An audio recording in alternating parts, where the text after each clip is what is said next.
nos fez no chamado estado de justiça original, né? Ou seja, o estado de Adão e Eva. Neste estado, o homem nascia, primeiro, já foi criado, né? Adão e Eva foram criados com dupla ciência infusa. Ou seja, eles não tiveram de aprender uma dupla ciência. Uma era a sabedoria das coisas naturais, que incluía a administração do Estado. Outra é a ciência das coisas de Deus, e que hoje chamamos teologia sagrada. E Adão foi, de certo modo, o primeiro pontífice da história humana. Embora no estado de justiça original, Adão e Eva e seus descendentes não pudessem incorrer em certos pecados que incorremos hoje, razão por quê? O estado, antes do pecado original, a forma como a multidão se organizaria em sociedade, politicamente, em Estado, tivesse características distintas do Estado de hoje, o fato é que, porque somos animais racionais, nossa natureza é política. Política no sentido preciso de que só conseguimos viver se estivermos reunidos em polis. Polis, em grego, quer dizer cidade, mas podemos também traduzir por Estado, civilização, sociedade, pelo que se quiser, né? Então, mesmo antes do pecado original, os homens teriam de organizar-se politicamente, por isso, por sua natureza gregária, por sua natureza social e porque seria preciso administrar a multidão. Uma multidão, quando age, ela não pode agir cada um dessa multidão por sua própria cabeça. É preciso ter um comando. Isto vale em todos os âmbitos. Mas o Estado, antes do pecado original, se Adão e Eva não tivessem pecado, seria um Estado, primeiro, meramente administrativo. Hoje o Estado assume outras funções. Por exemplo, assegurar o bem-estar da multidão. Isso não seria necessário porque se vivia no Jardim do Éden. Outra função atual do Estado é reprimir o mal e os maus. Reprimir os maus, os bandidos, os que prejudicam a sociedade. Isso não haveria se Adão e Eva não tivessem pecado. Mas o fato é que teria havido Estado. Como Adão e Eva tinham essa dupla ciência que eu já referi, ou seja, a ciência das coisas naturais, incluindo a administração do Estado, a administração ao governo da multidão, e, por outro lado, a ciência, a sabedoria das coisas humanas, resulta que este que seria o primeiro chefe de Estado, ou seja, Adão, seria também o primeiro pontífice. Ou seja, a parte dele que tinha sabedoria natural, se ordenava à sabedoria das coisas de Deus. Adão e Eva foram feitos para amar, adorar a Deus. E, assim também, todos os descendentes de Adão e Eva amariam, venerariam a Deus e Estado e religião, de certa maneira, se confundiriam. De certa maneira. Por isso eu disse que Adão foi o primeiro pontífice da história humana. É claro que, criados como foram no estado de justiça original, Adão e Eva tinham muitos dons chamados preternaturais, né? Em Adão e Eva, o corpo obedecia perfeitamente à alma. Em Adão e Eva, as partes inferiores da alma, a saber, a parte concupiscível e a irascível, a concupiscível tem que ver com a reprodução, e a irascível com a defesa, se subordinavam à parte superior da alma, que é o intelecto e a vontade, que, por sua vez, se subordinavam perfeitamente a Deus. Então, tínhamos, assim, dois homens, os primeiros pais, perfeitamente ordenados desde o corpo até a divindade. Tudo neles, se o corpo deles se ordenava à sua alma, e se a parte inferior de sua alma se ordenava à parte superior de sua alma, e sua parte superior se ordenava a Deus, isso quer dizer que o corpo, afinal de contas, também se ordenava a Deus, e tudo nele se ordenava a Deus. Era um vínculo direto com Deus, e ele foi o primeiro chefe de Estado pontífice. Ele foi as duas coisas, reunidas em um só homem, é melhor, no casal que foi Adão e Eva. Mas, infelizmente, eles pecaram. Ao pecar, eles perderam esse chamado estado de justiça original. Eles perderam isso. Todos sabem a narrativa bíblica, que é para tomar-se ao pé da letra. Eles foram expulsos do Jardim do Éden, perderam os dons preternaturais, perderam a graça.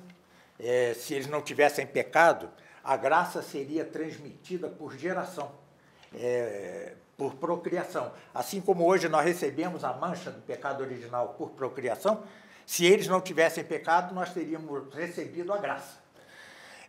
Eles perderam isso, foram expulsos, e houve duas coisas.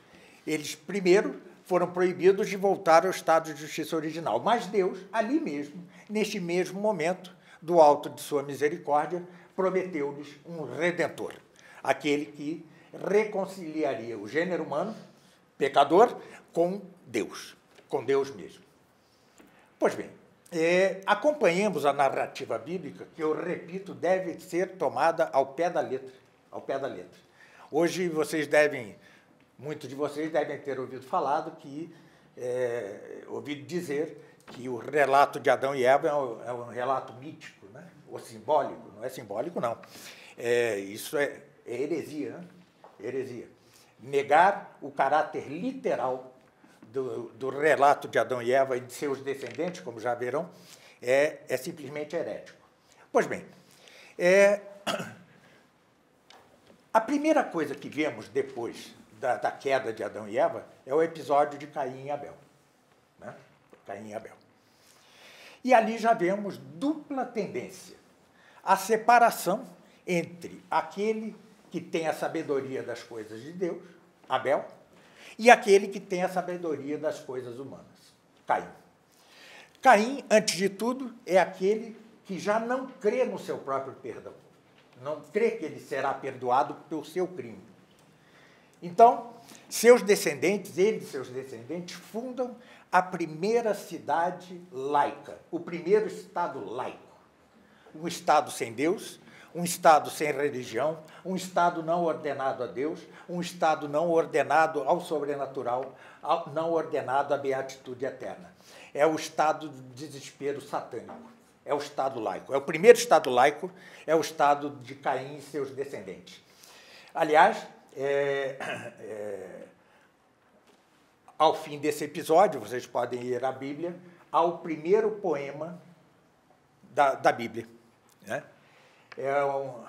O poema tem a mesma estrutura poética dos Salmos. E, no entanto, é o oposto dos Salmos. É o contrário dos Salmos. Este poema é um poema do desespero.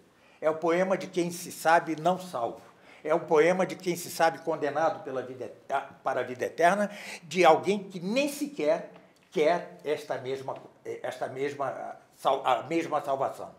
É alguém que está preocupado em criar uma ordem terrena, e vocês verão os descendentes de Caim ser os inventores dos instrumentos de ferro, das armas, serem os inventores dos instrumentos musicais, mas estar completamente sem Deus.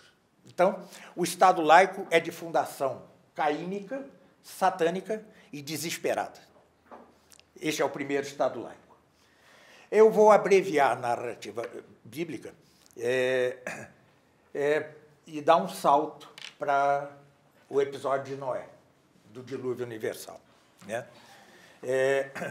Todos sabem como foi o dilúvio universal, cuja exegese é um pouquinho mais complicada que a de Adão e Eva, mas o fato é que Noé tem três descendentes: Sem, Cam e Jafé. Sem, Cam e Jafé.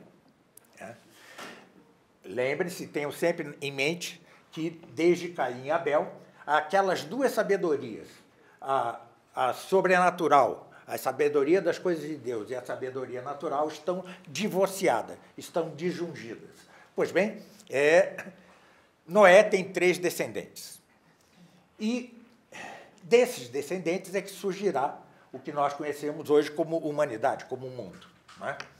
De Cam descenderão os povos mais degradados, sem sabedoria sequer natural e com o resto de sabedoria das coisas divinas. De Sem descenderá o povo judeu. 1000 anos depois de Sem, virá Abraão, que fará com Deus a primeira aliança que permitirá que da carne do povo judeu nasça o Messias prometido logo após a queda de Adão e Eva. E de Jafé, que era o mais novo dos filhos de Noé, descenderá ninguém menos que o povo jônio. O que é o povo jônio? É aquele que, ocupando uma colônia da Magna Grécia, redescobriu a filosofia. Então, vejam, Tales de Mileto é uma cidade da Jônia, Tales de Mileto funda a filosofia. Então, temos excluído a descendência de Cam, temos que, da descendência de Sem, a descendência de Sem, com Abraão, guardará a ciência das coisas divinas, guardará a fé. Né? Ao passo que os descendentes de Jafé guardarão a sabedoria natural, a filosofia, a metafísica, a sabedoria alcançável pelas próprias luzes da razão humana. Temos, assim, retomada aquela dupla ciência de Adão e Eva, mas separadas, estão separadas. São coisas separadas. O povo judeu, o povo da aliança, é o povo que se regia inicialmente sobre o que se pode chamar teocrático. Era Deus quem regia diretamente a sociedade judia, a sociedade judaica. Né? Depois não, depois vieram os juízes e os reis, mas de início foi uma sociedade teocrática. Ao passo que as melhores sociedades descendentes de Jafé, elas vão redescobrir também a maneira de governar adequadamente. E nessa redescoberta, eles descobrem algo muito interessante, os pagãos mesmo, né? Que não há governo político sem que ele se ordene a Deus. Logo se descobre, pelas próprias luzes da razão natural, logo se descobre a lei natural. O que é a lei natural? É aquela parte da lei divina. O que é a lei divina? A lei divina é a lei feita por Deus mesmo para, por sua providência, reger o universo. E o que é a lei natural? É a parte dessa lei divina, ou lei eterna, que se refere ao homem. E como é que nós captamos essa lei natural? Como sabemos o modo correto de viver eticamente, o modo de viver correto social e politicamente? Mediante um hábito intelectual que nós temos, o nome é estranho, sindérese, mas que é capaz de captar isto. Por exemplo, uma criança, quando mente pela primeira vez aos pais, ela sabe que está mentindo e tem vergonha, se ela já está na idade da razão, certo? Se ela atingiu a chamada idade da razão, que é 7, 8 anos, que é quando ela tem de começar a confessar-se, ela sabe. A primeira vez que a criança mente, ela tem vergonha. Isso já é a captação da lei natural, e isto foi descoberto também por esse povo filosófico, por esse povo que começa na Jônia e depois se estende a Atenas, e de onde surgirão os grandes nomes filosóficos, que são Sócrates, Platão e Aristóteles. É uma trinca de ouro que inaugura a chamada estrada real da filosofia. Então, vemos Sócrates ser o primeiro a falar da relação da ética com respeito a Deus. Não há ética, não há moral, se não houver Deus. Ele, aliás, quem conhece a vida de Sócrates, sabe que ele aceitou morrer porque foi condenado a tomar o veneno, e ele aceitou morrer porque ele julgava que, obedecendo às leis da cidade, ele estaria obedecendo a Deus. Há belos diálogos platônicos sobre isso. Depois, Platão escreve um livro espantoso, chamado A República. Né? A República, como eu gosto de dizer, é como uma antevisão pagã da própria igreja. Como que Platão intuía que a sociedade perfeita seria algo como a igreja, claro, com as limitações do paganismo, com as próprias luzes de uma natureza decaída pelo pecado original, ele caía em algumas excrescências.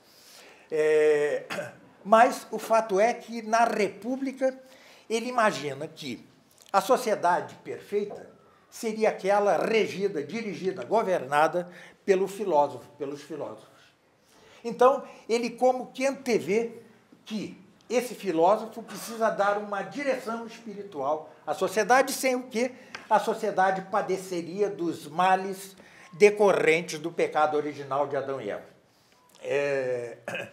Platão tinha um olho clínico para a miséria do homem. Platão tinha um olho clínico para os efeitos, para as consequências do pecado original, conquanto ele mesmo não soubesse o que era pecado original. Depois vem seu discípulo mais brilhante, que é Aristóteles. E Aristóteles, em alguns livros, diz coisas assim: a vida perfeita é a vida em sociedade. Mas a mais perfeita é aquela que a sociedade permite, é aquela que a polis permite, é aquela que a organização política dos homens permite, a saber, a contemplação da divindade. Dizia o pagão Aristóteles: devemos não só contemplar a Deus, mas imitar o modo de vida de Deus. Isto é um pagão, né?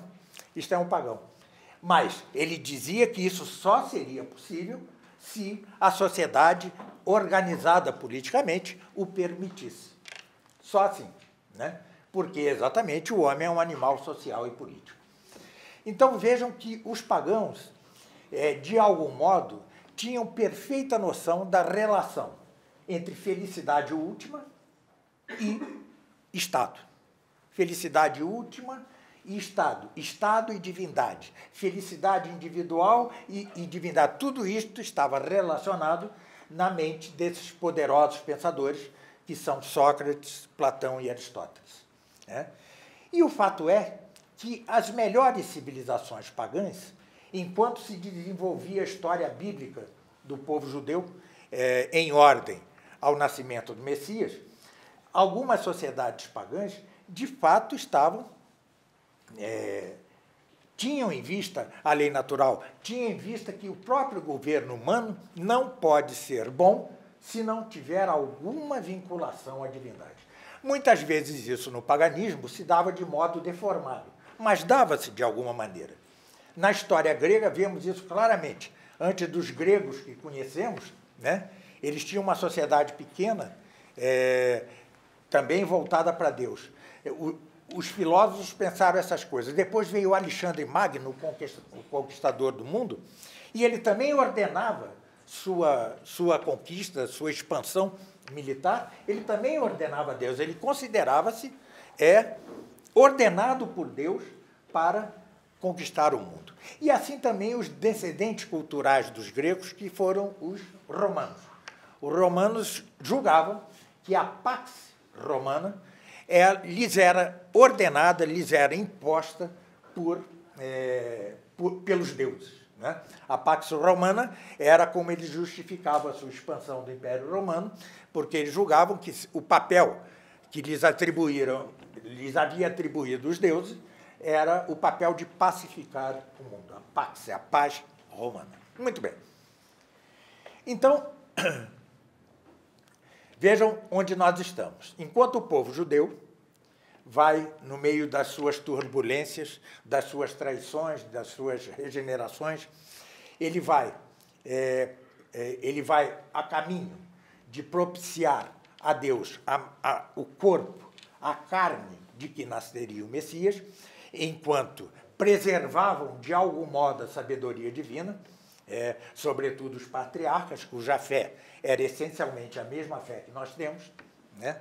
Por outro lado, aos trancos e barrancos, os pagãos, os melhores pagãos, também faziam de suas sociedades ordenadas de algum modo a Deus.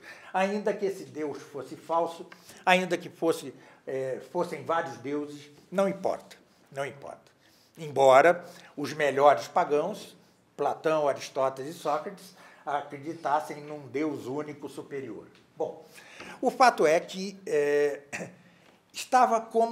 a providência estava como que armando as pré-condições materiais e intelectuais para que surgisse o Redentor, né? E Cristo nasce na confluência de três coisas. Primeiro, obviamente, o povo judeu e seu depósito da fé, né? O povo judeu era o depositário da fé, né? E, além disso, repita-se, aquele de cuja carne nasceria o Messias. Por outro lado, nós temos o povo grego com seus grandes filósofos, né? Então, essa é a parte mais intelectual. Ao passo que os romanos forjaram algo importantíssimo que se chama o direito romano. Temos, assim, a confluência de três rios que são como pré-condições para o nascimento de Cristo. Deus nunca faz nada contra a natureza humana. Ele poderia, obviamente, assim que Adão e Eva pecaram, ter posto o Messias na frente dele. Absolutamente falando, ele poderia ter feito isso. E não o fez. Porque ele sabe que o homem, exatamente porque é racional, ele é temporal. Os anjos, se querem entender algo, é como num lance de vista.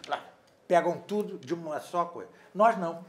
Vejam quanto tempo eu estou gastando aqui para dar uma só ideia, né? A necessidade do Estado católico. Quanto tempo? É porque nós somos seres temporais. E se somos seres temporais, somos seres históricos. Por isso, Deus programou a vinda do Redentor ao fim de todo um processo histórico muito sofrido, de muito sofrimento. Basta ver as tribulações por que passou o povo judeu, né, de escravidão, etc. Muito sofrido, mas exatamente para que o homem, e o paganismo também, os sofrimentos, as guerras, as dizimações, né, o sofrimento da própria morte, a morte entrou no mundo pelo pecado, pois bem, foi preciso dar milênios de história humana para que o homem sentisse na própria carne, historicamente, como lhe é próprio, segundo sua própria natureza, sentisse a necessidade de um Redentor. E, com efeito, vários pagãos como que profetizaram Cristo. Por exemplo, o poeta Virgílio, romano, na Eneida, profetizou que nasceria um rei de uma virgem, tá certo? E assim outros, a Sibila, houve vários pagãos, eles, não só os profetas judeus, mas os próprios pagãos tiveram seus profetas de Cristo. Havia um como que anseio culminante ao fim de milênios de sofrimento pela vinda de um Redentor, né? Isto foi querido por Deus, foi segundo a sabedoria de sua própria providência. Pois bem, nasce o Redentor, não vou falar da vida de Cristo aqui, mas o que me importa de Cristo aqui é entender que ele mesmo fundou sua própria realeza e por que motivo? E dois, ele mesmo fundou o Estado católico, ele mesmo. Mas para isso é preciso deslindar, é preciso desfazer uma série de maus entendidos, né? Uma série de doutrinas errôneas quanto à interpretação da atuação de Cristo no âmbito da política. Antes de mais nada, Cristo é rei. E quem o diz? Ele mesmo. Diz às vezes de forma indireta. Pilatos lhe pergunta, és rei? Ele diz, tu dizes. Essa é a maneira bem de Cristo de dizer assim. É rei? Tu dizes. Né? Mas, sobretudo, aquela passagem em que ele diz, todo o poder me foi dado no céu e na terra. E depois, e ensinai a todas as gentes aquilo que vos tenho ensinado. Eu estou resumindo. Então, vamos ater-nos perfeitamente a esta passagem. Todo o poder me foi dado no céu e na terra.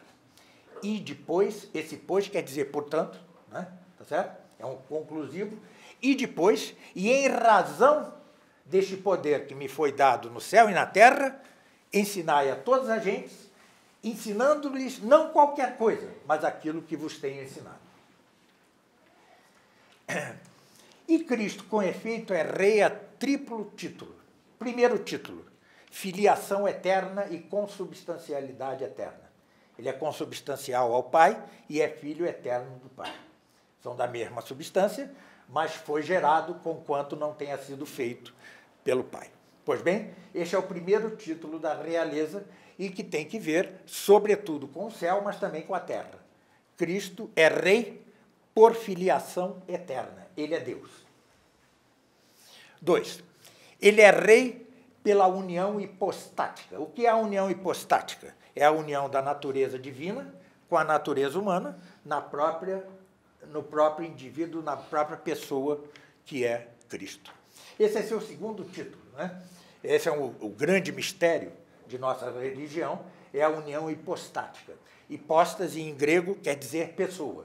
Então, união hipostática é a união da natureza divina e da natureza humana na mesma pessoa, né?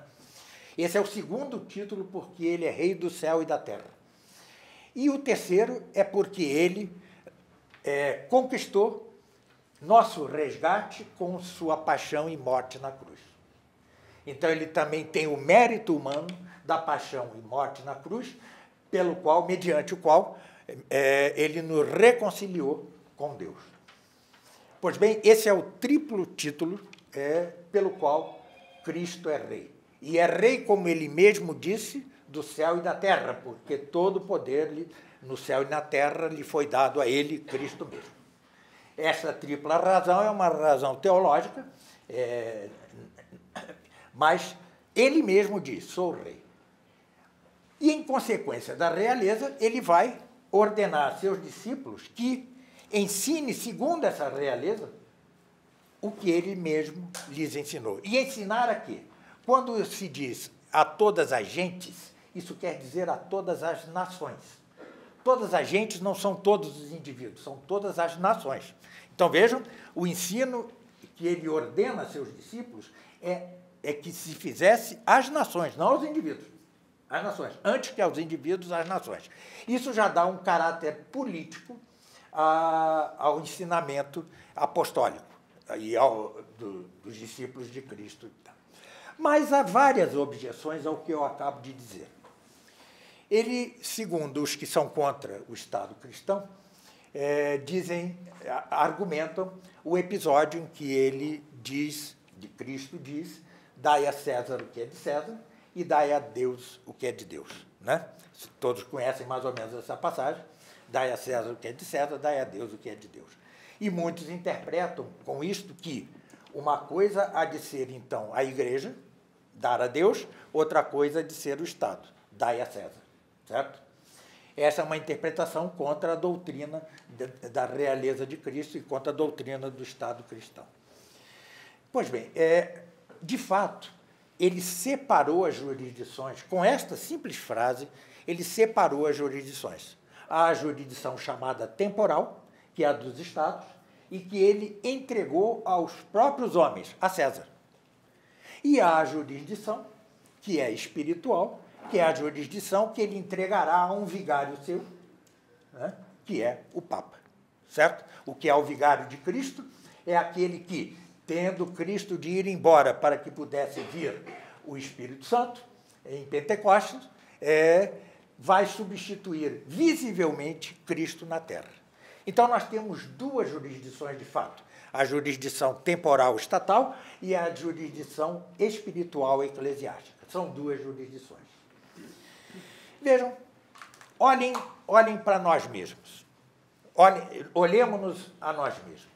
Nós também temos duas jurisdições. Nós temos o corpo e a alma. São duas jurisdições. Quando eu me alimento, eu não estou alimentando minha alma. Minha alma é espiritual, não precisa de alimento. Quando eu me firo e me curo, quando eu me opero, eu não estou operando a alma, eu estou operando o corpo. É uma jurisdição. E a alma é outra jurisdição. Quando vocês me ouvem aqui, não é para ter nenhum prazer corpóreo.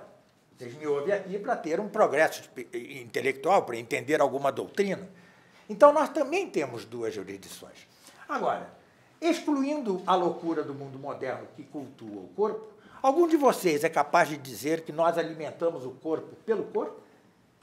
Ou nós alimentamos o corpo para que o corpo melhor possa servir a alma? Se estamos doentes, se estamos famintos, não podemos nem pensar bem, né? Mas se estamos devidamente alimentados, se temos saúde, etc., vamos pensar bem. Isso quer dizer, então, que o corpo se ordena essencialmente à alma. Só a loucura do mundo moderno é capaz de gastar dias e dias malhando em vez de fazer jejum, não é isso? Não é? Só ele, né? O jejum mortifica o corpo em função da alma, né? A malhação escraviza a alma ao corpo. Mas isso é uma loucura do mundo moderno e não podemos tê-la por séria, né? Pois bem, o nosso corpo se ordena à nossa alma perfeitamente. E foi assim que Cristo instituiu as duas jurisdições.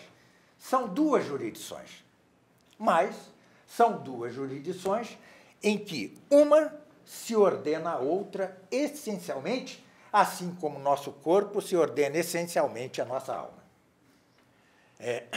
Assim também, quando nos fazemos cristãos, quando nos batizamos, nós renascemos em Cristo, não é isso? Mas nós somos uma natureza humana. Mas quando renascemos em Cristo, né, a nossa natureza passa a ordenar-se à graça. Não são duas jurisdições. Eu tenho a natureza humana e tenho aqui a graça. Então, eu posso entregar meus prazeres mais voluptuosos e aqui eu vou à missa. Não podemos, não. Por que não podemos? Porque a nossa natureza, a partir do momento em que renascemos em Cristo, ela se ordena perfeitamente à graça. A nossa natureza se ordena à graça. Então, assim como o nosso corpo se ordena essencialmente à nossa alma, e assim como a nossa natureza, se somos cristãos, se ordena essencialmente à graça, assim também o Estado, ou seja, o poder temporal, há de ordenar-se essencialmente ao poder espiritual ou igreja. E a igreja é o corpo místico de Cristo e tem uma cabeça substituta, que é o vigário de Cristo, que é o Papa mesmo. Foi assim que ele dividiu, e com isso ele solucionou o velho problema de Platão. Eu já referi aqui que em seu livro A República, ele diz que o governo deve ser dos filósofos. Mas o que Cristo fez ao separar as jurisdições foi de grande sabedoria, porque entregou o trabalho sujo para o Estado e deixou o trabalho espiritual para a Igreja.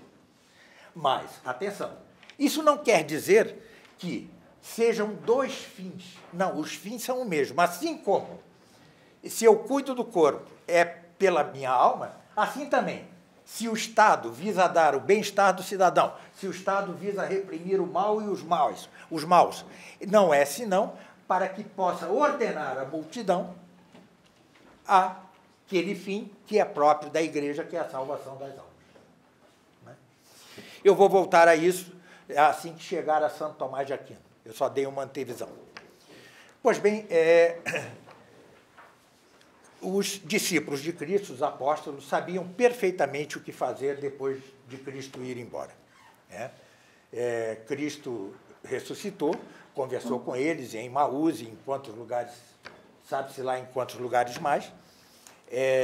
O Espírito Santo desceu sobre eles em Pentecostes, e eles sabiam perfeitamente o que fazer. Não é à toa que Pedro e Paulo vão para Roma, né? Não é à toa. Eles estavam ordenados, Cristo mesmo lhes ordenou que fosse para Roma e para que no solo da chamada Cidade Eterna fincasse a sua igreja. Né? Mas mais que isso, eles sabiam, vê-se isso pelas cartas apostólicas e pelo Apocalipse de João, eles sabiam perfeitamente que o mundo só se cristianizaria pela efusão do sangue dos mártires. Né? Então, o primeiro momento da Igreja é o momento de regar o solo do Império Romano. Regar com o quê? Com o sangue deles mesmos. Né? Eles sabiam perfeitamente que iam para o martírio, então foram séculos de martírio para regar o solo do Império Romano. Né? E isso surtiu seu efeito. Um dia, o imperador Constantino tirou o cristianismo da ilegalidade, tirou a igreja da ilegalidade, né? E já Teodósio, que foi o próximo imperador, já faz que o Estado romano seja um Estado cristão. Eis aí, o Estado cristão primeiro que houve foi o romano, foi o Império Romano sob Teodósio, depois que Constantino tirasse da ilegalidade o cristianismo, né? Isso é resultado, repita-se, de séculos de efusão lustral, de séculos de efusão do sangue dos mártires. Pois bem, funda-se então o primeiro Estado cristão. Não foi Constantino, como alguns dizem, foi com Teodósio. Funda-se o Estado cristão. O que é o Estado cristão? É aquele que, velando pelo bem dos cidadãos, velando pelo bem comum dos cidadãos, velando pela vida virtuosa dos cidadãos, reprimindo o mal e os maus, ele, ainda assim, ordena tudo aquilo que é a própria igreja, ou seja, a encaminhadora das almas para o céu. Daí que se diga que o Império Romano já se ordenava à igreja, assim como o corpo se ordena à alma no composto humano, e assim como a natureza se ordena à graça em todos os cristãos, ou deveria ordenar-se. Naturalmente, se pensar nessa analogia que eu acabo de fazer, podemos fazer uma terceira, que é mais complicada, né? Assim como a mulher se ordena ao marido no casamento, mas sempre tem briga, não? Pois é, assim também. A ordenação do Estado à igreja sempre foi, né? Sempre foi problemática, né? Assim como a ordenação da mulher ao marido no casamento também é problemática, né? Eu acho, aliás, que esse é o único ponto falho da doutrina cristã, né? Que a mulher obedece ao marido, né? Mas tá. Eu já sou viúvo, casei 2 vezes, nunca vi isso na prática, né? Mas...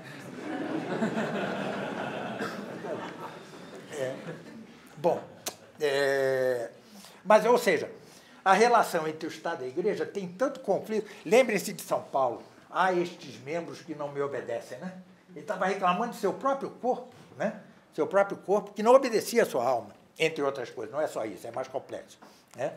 Assim também, do mesmo modo que nosso corpo se ordena essencialmente à nossa alma, mas briga com a alma e é louco para escapar do seu influxo, né? E assim como a natureza humana se ordena à graça no cristão, mas quantas vezes pecamos, não? O que é o pecado? O pecado é a fuga dessa ordenação. Assim também, entre o Estado e a Igreja sempre houve conflito. Um se ordenava essencialmente ao outro, mas conflituosamente, como não poderia deixar de ser. Assim como no casamento. Tá certo? Pois bem, e essa foi a história do Império Romano Cristão, cheio de problemas. Às vezes, os imperadores tentavam usurpar funções da Igreja, né? Conflituosamente, sempre, mas era ordenado. Sucede, porém, que o Estado, o Império Romano, tinha muitas debilidades, suas mesmas, né? E estava pressionado nas fronteiras pelas hordas bárbaras, né? Pois bem, várias vezes o Império Romano, com suas debilidades intrínsecas, deixou o governo do próprio império aos próprios bispos, ao próprio Papa, né? Ou seja, o Papa e os bispos tiveram de, às vezes, assumir funções temporais pelas debilidades do Império Romano. Até que, por essas mesmas debilidades, o Império Romano caiu pelas invasões bárbaras. Todos sabem dessa história. E então temos, de fato, o que se poderia chamar Idade das Trevas, né? Acaba-se o Estado, ou seja, não tem lei nem ordem, não tem nada, não tem, é uma matança tremenda, os bárbaros matam indiscriminadamente. E então tem-se uma época realmente de fim do Estado, de caos. Claro que a Igreja, miraculosamente, sempre se manteve. Mas, e os cristãos tendiam a chorar a queda do Império Romano, alguns dos quais acreditando até que fosse o fim do milênio anunciado no Apocalipse de João. Mas houve um gênio ali, a esta altura, chamado Santo Agostinho. Santo Agostinho teve a seguinte intuição: em vez de chorarmos a queda do Império Romano, passemos a evangelizar esses bárbaros. Cristianizemo-los, né? E esta foi a ordem de um moribundo, Santo Agostinho, foi o grande insight dele, a percepção fantástica que ele teve, e, de fato, foi o que a igreja começou a fazer, né? A igreja começou a evangelizar esses bárbaros. Não foi um processo fácil. Eles muitas vezes se batizavam, se cristianizavam, mas permaneciam com seus costumes bárbaros, né? Por exemplo, um costume sempre combatido pela igreja, chamado ordalho. O que era o ordalho? Se eu a acusava de me ter roubado algo e ela dizia que não, jogavam na fogueira. Se ela saísse viva, era inocente, senão era culpado. Essa é a maneira, né? É bom, né? Ele gostou. Pois é. Isso era condenado pela igreja, mas era um costume bárbaro, né? Vocês já devem ter visto o filme de Idade Média, aquelas justas, né? Aqueles torneios entre cavaleiros. Em geral, era para ficar com a mulher do morto, né? Entendeu? Não era nada santo aquilo, né? Bonito no filme, né? Mas não era. A igreja sempre condenou. E vários outros costumes bárbaros. Não foi fácil. Mas o fato é que ressurgiu a civilização com Carlos Magno, um homem dos francos, né? Dos franceses, dos galos, né? Que constrói uma espécie de império romano renascido, né? Que é o império chamado Império Carolíngio, Império de Carlos Magno, né? E ali nós temos um novo sopro civilizacional cristão, né? Ele se cerca dos melhores intelectuais eclesiásticos, né? Sua corte fica... Não que ele fosse um santo, os ortodoxos o consideram santo. Não era nada santo. Quem estudar a sua vida não era nada santo. Às vezes a igreja fecha os olhos para... Bom, ele está fazendo um bem para a gente esquece um pouco o pecado dele ali. Mas ele realmente foi um período pujante. Mas, como sempre acontece, seus filhos puseram tudo a perder. Ele morreu, seus filhos puseram tudo a perder e voltou à nova idade das trevas e agora começou a organizar-se a sociedade em feudos. O que eram os feudos? Os camponeses, desesperados pelas invasões bárbaras, recorriam a guerreiros, né, a senhores da guerra, para que os protegesse e os deixasse plantar em suas propriedades. Esse senhor da guerra construía feudos, que eram cidades amuralhadas, com muralhas, né, e viviam lá dentro servos e senhores, os servos prometendo vassalagem, prometendo servidão, enquanto recebiam a proteção dos senhores de guerra, dos senhores guerreiros. Só atenção, porque falam muito mal do feudalismo, né? Tinha problemas, como todo humano tem problemas, né? Tirante o que vem de Deus, tudo o resto é problemático. Mas o engraçado é que esse servo, chamado servo da gleba, pagava ao seu senhor, 10% de sua produção. Nós pagamos em impostos 45% do nosso salário. Então, calem a boca e respeitem a idade média, né? Era muito melhor, né? Além do mais, os servos comiam na mesa do senhor e tal. Tinha problemas, né? A igreja, às vezes, combatia os exageros dos senhores feudais. Mas, vamos lá.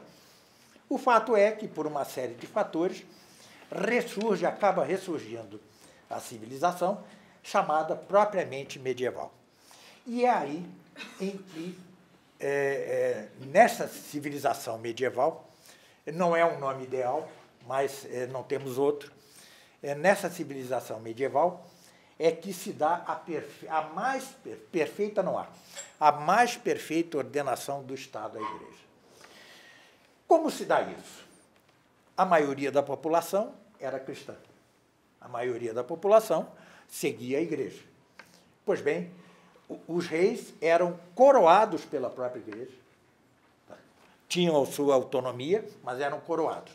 E se, por exemplo, um rei abandonasse sua rainha, sua esposa, e ficasse com uma concubina, o Papa dizia, largue a concubina, senão você vai ser excomungado. Se ele insistisse, era excomungado. E se era excomungado, o povo o derrubava. Né? Veja, há um pressuposto nisso, que o povo fosse cristão, certo? O povo tinha de ser cristão para seguir a igreja e pôr nos eixos os reis, pôr nos eixos o poder temporal. E isso foi assim, embora, volte a dizer, sempre houve brigas, sempre tem havido brigas, né? Houve a chamada querela das investiduras, não vou entrar aqui, mas os reis queriam indicar eles mesmos os bispos, etc., né? Isso a igreja teve que lutar contra. Ou seja, sempre problemático, mas foi o ponto auge da realeza de Cristo, foi esse, né? Por quê? Repita-se que a igreja é o corpo místico de Cristo, certo? Então, ordenar-se a igreja e o Estado quer dizer ordenar-se a Cristo. Como Cristo é rei a triplo título, como eu disse, e como ele mesmo disse, todo poder me foi dado no céu e na terra. Então, a sociedade medieval, com todos os seus problemas, foi o que houve de melhor nesta ordenação. Melhor que o Império Romano e melhor de outro período, de que já vou falar, chamada Cristandade Menor. Já voltarei a ele. Pois bem,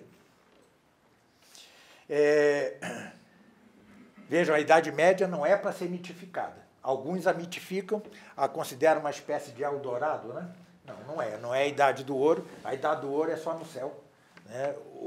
Não há outro, mas foi, de fato, o ponto mais culminante da história humana. Pois bem, e, no entanto, os reis, começaram a enriquecer, a ficar ricos. Por quê? Voltando à civilização, aumentava a produção, aumentava as riquezas, etc. Construíram-se as cidades. São Luís, que foi um grande rei católico, né? Pela primeira vez reconheceu a burguesia. O que era a burguesia? Eram os habitantes das cidades ou burgos, né? Então surge uma nova classe social e a nobreza, os reis, a realeza, as riquezas começam a subir-lhes a cabeça, né? E no século XIII nós temos uma coisa estranhamente combinada. Primeiro, é o ápice da civilização, é o século XIII. É o século das grandes catedrais góticas, é o século das grandes universidades. Na mesma universidade, nas mesmas universidades, davam aula concomitantemente Santo Tomás de Aquino, Santo Alberto Magno, São Boaventura, ou seja, uma pleiade de santos, doutores e teólogos.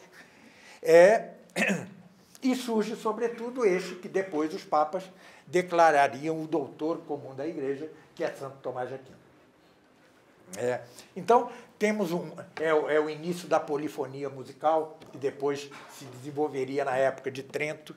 Pois bem, estamos no auge da cristandade e, no entanto, temos um Papa, Bonifácio VIII, que faz a primeira encíclica declarando o Estado cristão e declarando a ordenação do Estado à Igreja.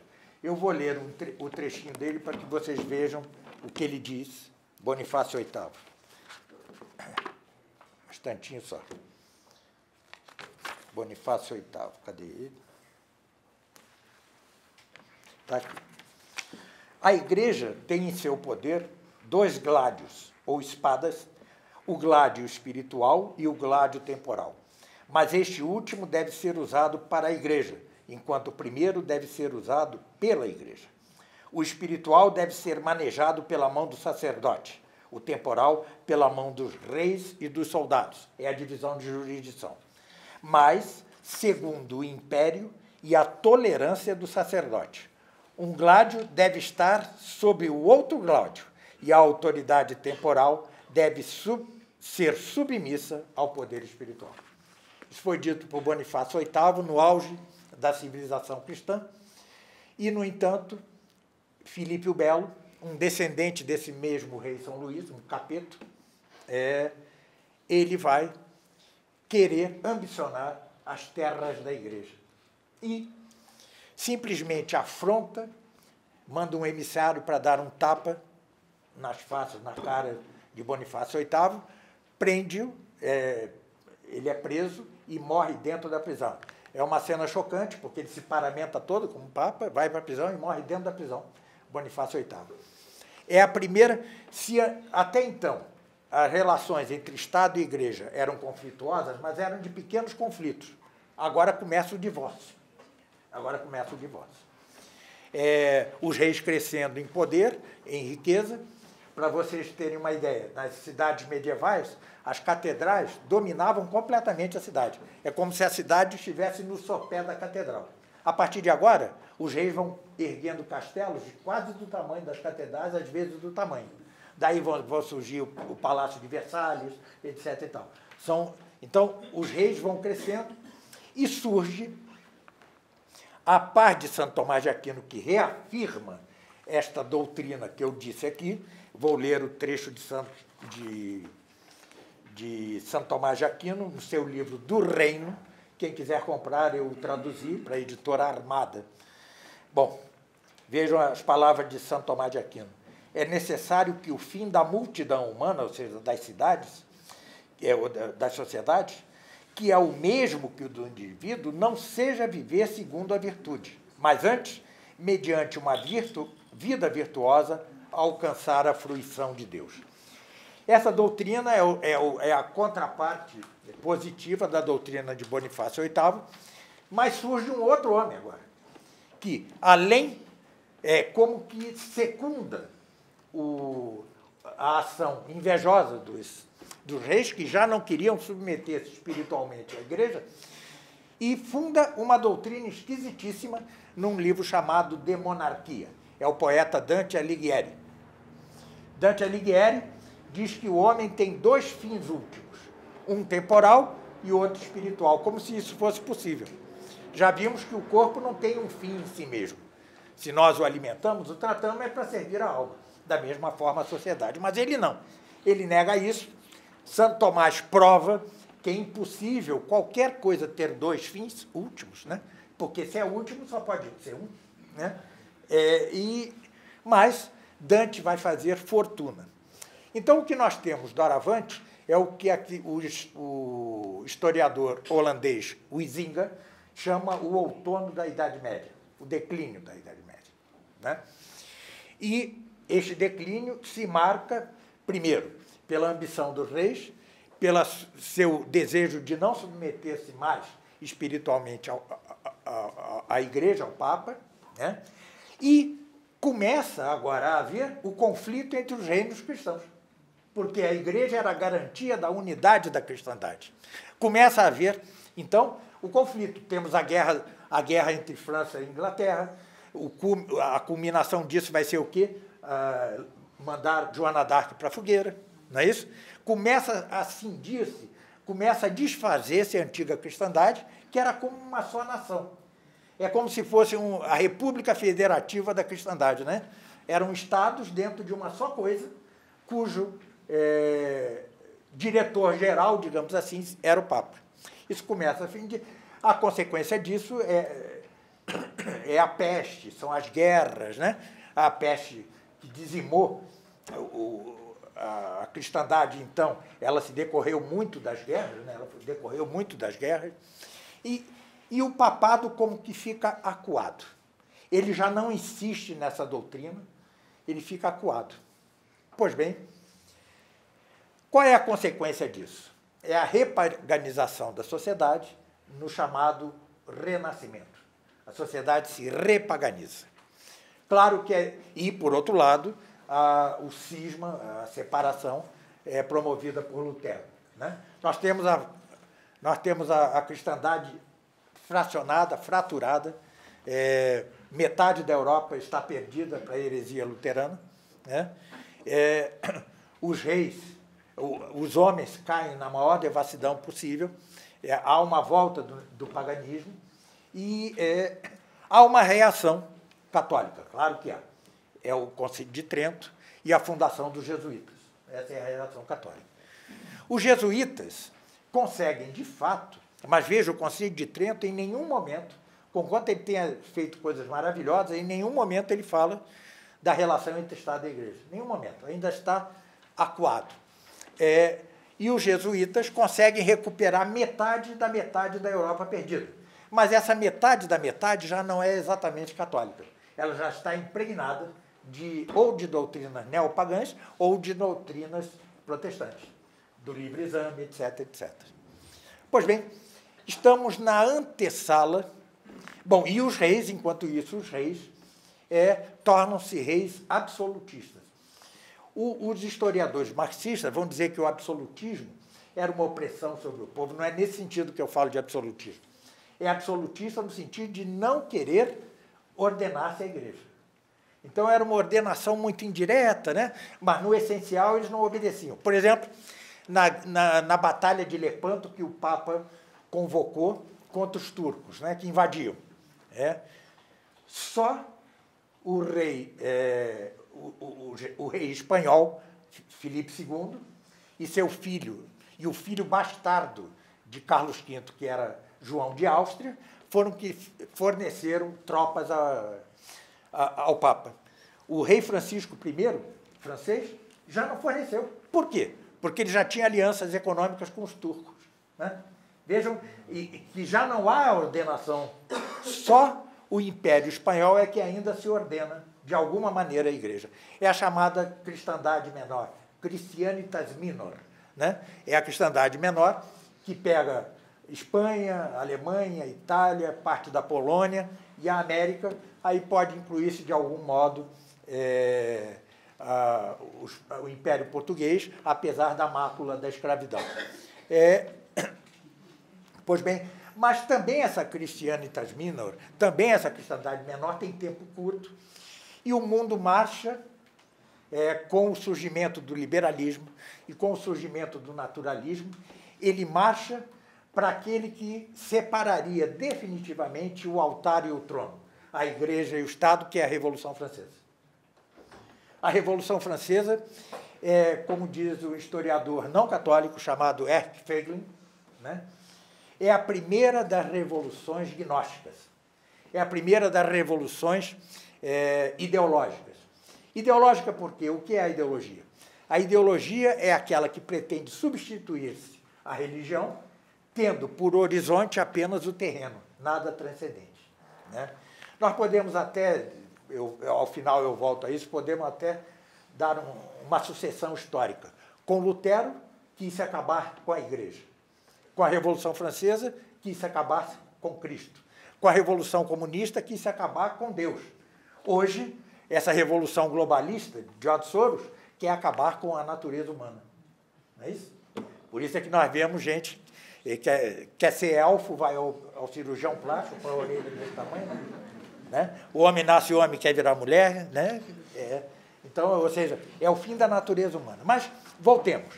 A Revolução Francesa expoliou a igreja, matou mais de 100 mil católicos, entre camponeses, freiras, sacerdotes, e separou definitivamente o Estado da igreja, além de outras barbaridades, como a decorrente da lei de Chapelet. Essa lei de Chapelet proibia as corporações de ofício, que eram a maneira mais segura e corporativa dos trabalhadores organizar-se e defender-se. É a partir da Revolução Francesa que surge a massa operária, cuja decorrência Marx se tirará, os sindicatos. Não é isso? O sindicato é a forma da organização da massa, enquanto as corporações de ofício era a forma de organização corporativa, o que é muito diferente. Ali o homem não era só, o trabalhador não era só um indivíduo de uma massa, era alguém que detinha uma arte, que tinha mestres, aprendizes, etc, etc. Bom, mas esta é a primeira das revoluções e é a pá de cal na relação entre Estado e Igreja. Claro que houve ainda Estados católicos. São vários, né? Por exemplo, o de Garcia Moreno, no Equador, muito amigo de Pio IX, morto pela maçonaria, né? Assassinado pela maçonaria. Houve o Império Austro-Húngaro, também, que foi católico.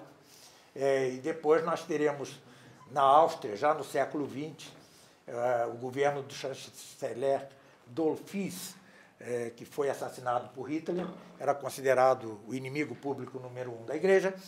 E depois, contra o que dizem as más línguas e inimigos, tivemos o governo de Salazar em Portugal e de Franco na Espanha. A Guerra de Franco, antes que me atirem pedras, saibam que Pio XII a chamou Guerra Santa. Tá?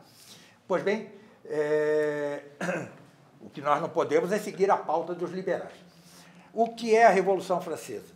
É a separação entre Estado e Igreja definitiva, e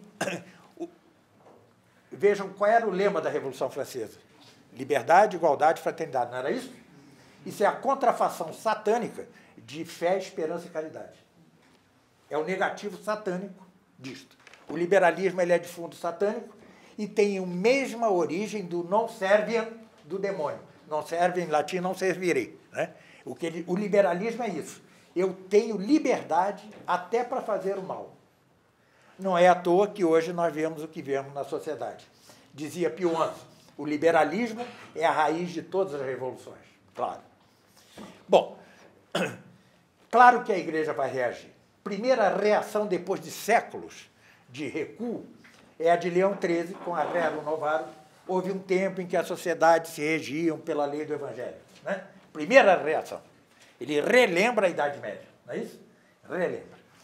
Depois surge um grande cardeal chamado Cardeal Pie de Poitiers, na França, que cria o lema instaurar tudo em Cristo.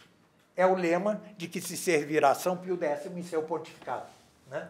Ele, na verdade, é do Cardeal Pie, que é o mentor intelectual de São Pio X. Né? E, sobretudo, depois da Revolução Comunista, que foi uma barbárie, né? A revolução que mais matou cristãos, vem Pio XI e escreve a que se pode chamar Carta Magna da Cristandade e da ordenação do Estado à Igreja, que é a Quas Primas, a encíclica Quas Primas, que todos devem ver, e que, no entanto, por estar a própria Igreja já impregnada de liberalismo, foi considerada como uma encíclica fundadora de uma festa religiosa, a festa de Cristo Rei. Mas não é isso. A festa religiosa era decorrente de uma doutrina profunda que pode considerar-se a Carta Magna da cristandade. Pois bem, a igreja já é uma igreja sitiada, já é uma cidade sitiada, né? A revolução se alastra e torna-se multiforme. Né? Cada revolução que se sucede à outra só agrava o quadro, e nós, a igreja, cada vez mais impotente. Né?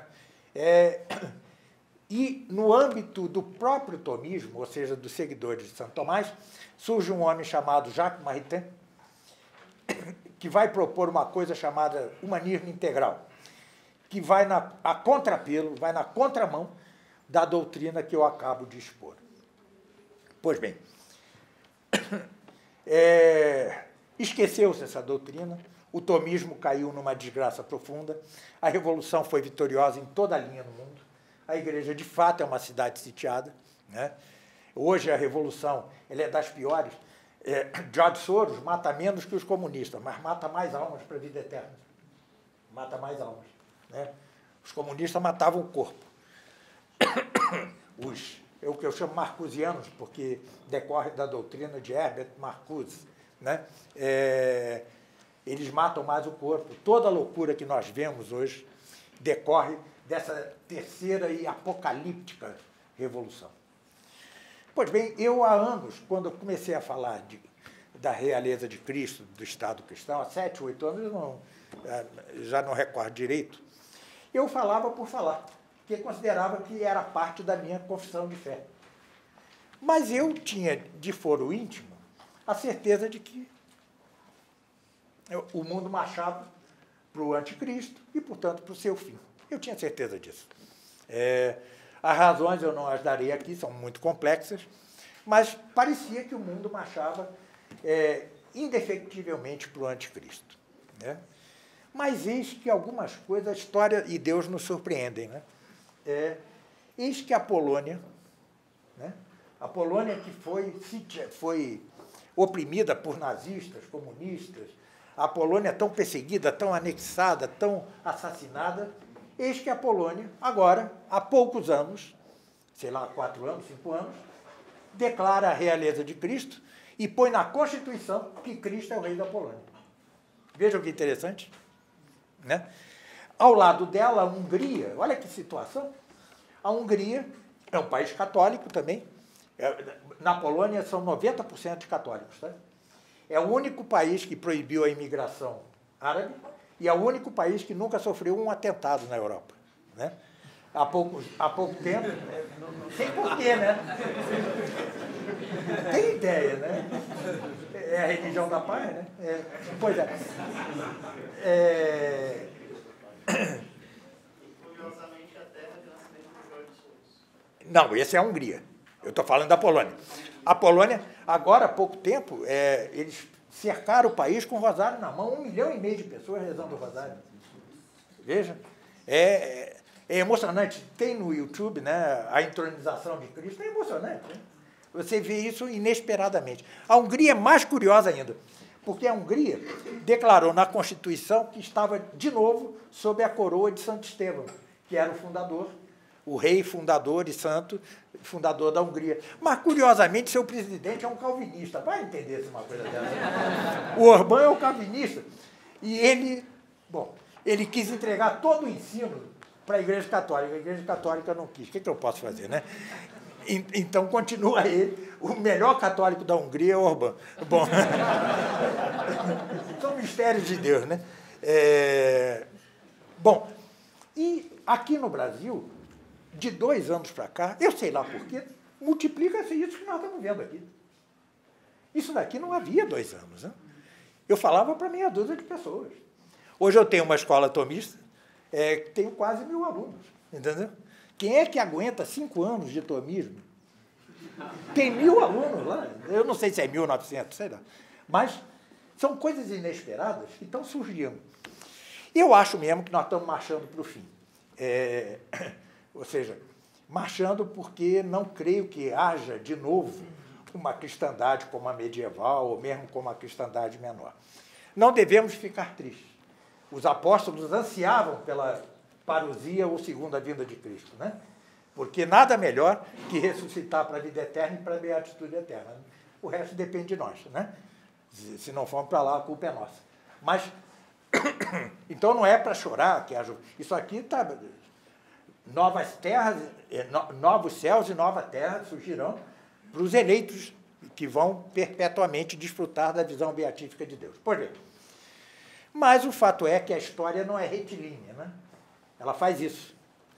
Se nós virmos uma profecia de Cristo, é mais ou menos como se olhássemos do avião para baixo, é aquele terreno todo bonitinho, né? Mas se você está no terreno, há acidentes. Você tem de pular aqui, tem de saltar dali, a cobra vai te atacar, não é isso? E a história está nos mostrando coisas surpreendentes. Surge na Europa uma resistência. Polônia, Hungria, Itália, a Áustria, né? Voltam a ressurgir. Ou bem ou mal, com aquele cabelo e aquela cara de operação plástica, o Trump foi eleito nos Estados Unidos. Está na 8ª mulher, mas tá, não tem problema. Né? O Bolsonaro está na 4ª, né? Na 4ª. Mas o fato é que quem escolhe os instrumentos é Deus mesmo. Tá certo? Nós tivemos agora um respiro. Então, conquanto eu não acredito, mas quem sou eu para crer ou não crer? Não tem luzes proféticas. Eu não acredito na recristianização do país. Mas acredito firmemente que nós possamos ter um espaço considerável intelectual, político, social, espiritual no país. Se voltarmos a ser uma força. Vejam que no regime militar ele foi muito pouco aproveitado pela Igreja. Eram todos maçons, né? Eram todos maçons. Mas Costa e Silva declarou Nossa Senhora Aparecida generalíssima do Exército. João Batista, o maçom João Batista Figueiredo, deu o feriado de Nossa Senhora Aparecida. Eles respeitavam o calendário católico e tal, então foi pouco aproveitado. Nós agora devemos fazer o contrário. Devemos aproveitar todo o espaço que essa vitória surpreendente de Bolsonaro nos dá. Tá certo? Não elegemos São Luís, né? Elegemos Bolsonaro, certo? Tá certo? Ele tem alguns companheiros esquisitos no governo, né? Bom, mas certamente ele assumiu um compromisso muito importante com aquele comendador da Ordem do Santo Sepulcro, incluindo o compromisso de permitir o ensino confessional livre. Tá certo? Vejam que maravilha, hein? Se nós não tivermos as garras, os tentáculos do MEC em cima de nós, né? Porque nós somos os melhores. Né? Os melhores quadros intelectuais do Brasil são católicos, sem dúvida alguma. Você pensa em gente para o STF, vai pensar em quê? Ives Granda, Ricardo Dipp, não é isso? Você vai pensar em nomes católicos. Os intelectuais católicos são os melhores, né? E surge essa geração, essa juventude que está surgindo e está brotando, sabe-se lá, como brotando da terra, né? Vai surgindo, e é um instituto atrás do outro e tal. Então, cabe uma dupla tarefa, com prudência, com sabedoria, aproveitar-nos dos espaços que nos der o governo Bolsonaro. Mas sem nunca esquecer que o fim nosso, ainda que impraticável, é a realeza de Cristo e o Estado cristão. Eu permito-me, para terminar esta palestra, ler as palavras do cardeal Pie de Poitiers, que foi exatamente o inspirador de São Pio X. Né? Ele, já no século XIX, escreveu o seguinte: lutemos com esperança contra a esperança mesma, pois quero falar a esses cristãos pusilânimes, a esses cristãos que se fazem escravos da popularidade, adoradores do sucesso e que são desconcertados pelo menor progresso do mal. Afetáveis como eles são, praza a Deus que as angústias da provação derradeira sejam mitigadas. Esta provação está próxima ou está distante? Está falando do anticristo. Ninguém o sabe. Mas o certo é que, à medida que o mundo se aproxime de seu termo, os maus e os sedutores terão cada vez mais vantagem. Já quase não se encontrará fé sobre a face da terra, ou seja, ela terá desaparecido quase completamente de todas as instituições terrestres. E, aliás, antes de continuar, Pio XI diz o seguinte na Quas Primas: no juízo final, Jesus Cristo acusará os que o expulsaram da vida pública e, em razão de tal ultraje, aplicará a mais terrível vingança. São palavras duras, não? Pois bem, volta cardeal Pie de Poitiers. Os próprios crentes mal ousarão fazer uma profissão pública e social de suas crenças. A cisão, a separação, o divórcio das sociedades com Deus, o que é dado por São Paulo como sinal precursor do fim, ir-se-á consumando dia após dia. A Igreja, sociedade sem dúvida sempre visível, será cada vez mais reduzida a proporções simplesmente individuais e domésticas. Ela, que dizia em seus começos: o lugar me é estreito, abre-me um espaço em que eu possa habitar, ela se verá disputar o terreno palmo a palmo, ela será cercada, encerrada por todos os lados. Tanto quanto os séculos a tinham feito grande, tanto se aplicarão muitos agora a restringi-la. Enfim, haverá para a Igreja da Terra uma como verdadeira derrota, e será dado à besta, com letra maiúscula, mover guerra contra os santos e vencê-los. A insolência do mal atingirá o ápice. Ora, nesse extremo das coisas, nesse estado desesperado, neste globo entregue ao triunfo do mal e que logo será invadido pelas chamas, o que deverão fazer todos os verdadeiros cristãos, todos os bons, todos os santos, todos os homens de fé e de coragem? Aferrando-se a uma impossibilidade mais palpável que nunca, eles dirão com energia redobrada, e tanto pelo ardor de suas preces, como pela atividade de suas obras e pela intrepidez de suas lutas: ó Deus, Pai nosso que estás no céu, santificado seja o vosso nome, assim na terra como no céu. Venha a nós o vosso reino, assim na terra como no céu. Seja feita a vossa vontade, assim na terra como no céu. Eles murmurarão ainda estas palavras, e a terra tremerá sob seus pés. E assim como outrora, em seguida a um espantoso desastre, se viu todo o Senado de Roma e todas as ordens do Estado ir ao encontro do cônsul vencido e felicitá-lo por não se ter desesperado da República, assim também o Senado dos céus, todos os coros dos anjos, todas as ordens dos bem-aventurados, virão ter com generosos atletas que tiverem sustentado o combate até o fim, esperando contra a esperança mesma. E então, este ideal impossível, que todos os eleitos de todos os séculos tinham obstinadamente perseguido, se tornará, enfim, realidade. Neste segundo e derradeiro advento, o Filho entregará o reino deste mundo a Deus, seu Pai, e o poder do mal terá sido evacuado para sempre para o fundo dos abismos. Todo aquele que não tiver querido assimilar-se, incorporar-se a Deus por Jesus Cristo, pela fé, pelo amor, pela observância da lei, será relegado à cloaca das imundícies eternas. E Deus viverá e reinará plenamente e eternamente, não apenas na unidade de sua natureza e na sociedade das três pessoas divinas, mas na plenitude do corpo místico de seu Filho encarnado e na consumação dos santos. Viva Cristo Rei! Viva Cristo Rei!